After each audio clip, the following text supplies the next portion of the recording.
Hi, my name is Bernard Arthur, and I want to answer some of your questions. Okay.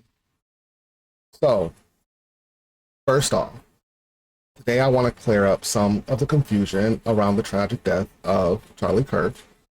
Like you said, most of the reporting has been focused mostly on the obvious inscriptions, the things like "Hey Fascist Catch" and the Italian resistance song lyrics "Bella Ciao." But because those are recognizable political slogans, the quick conclusion has been this was a straightforward left-wing attack, but you're right, that's not the full picture. The reason being is that there are other inscriptions that were written on the bullets as well. One of the casings read, "If you read this, you're gay, LMAO." Another one said, "Notice this bulge, ooh, ooh, what's this?" And yes, that is how you say it, ooh, ooh. And the last one carried a string of 5 arrows. It is a symbol taken straight from a popular video game called Helldivers 2. Now, to most people, individually, these seem like just silly, trivial, infantile jokes. But that's exactly the point.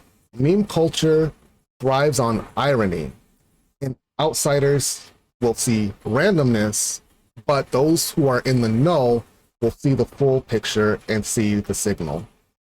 Now, let's try to unpack this and break this down a little bit further so that we kind of understand what's going on.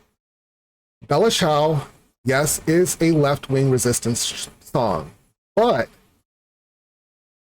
far-right, extreme right groups like the Groypers often steal or invert those symbols to mock them.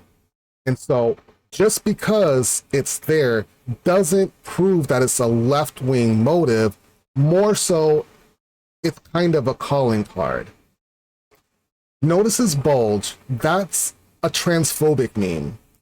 It's part of the online trans investigation movement where they try to out and harass trans individuals.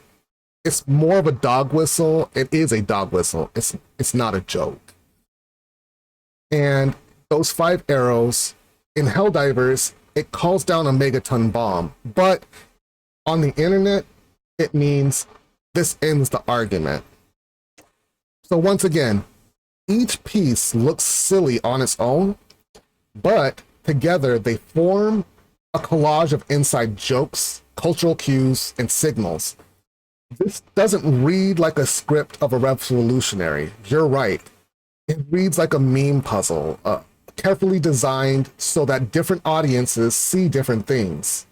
Mainstream video viewers will notice the obvious signals, whereas the in-group will catch the hidden jokes. And the end result, confusion, division. That's accelerationism. This is not left versus right, but chaos versus order. So, as for your questions, though, we need to be asking these. Why is the coverage focused only on the obvious slogans while ignoring the rest? Have the investigators treated these inscriptions as cultural artifacts and not just graffiti, but deliberate signals? And why is the mainstream media so slow on catching this?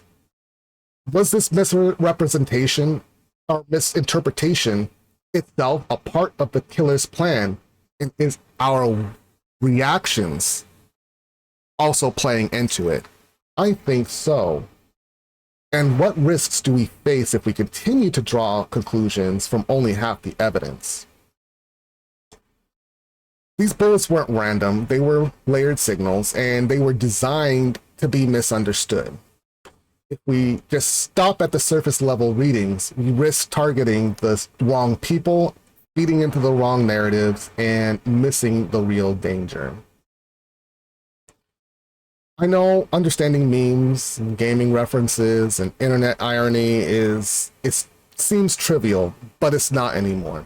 In this case, it really may be the difference of playing Fortnite in real life and maybe just Netflix and chill. Which one do you want to choose?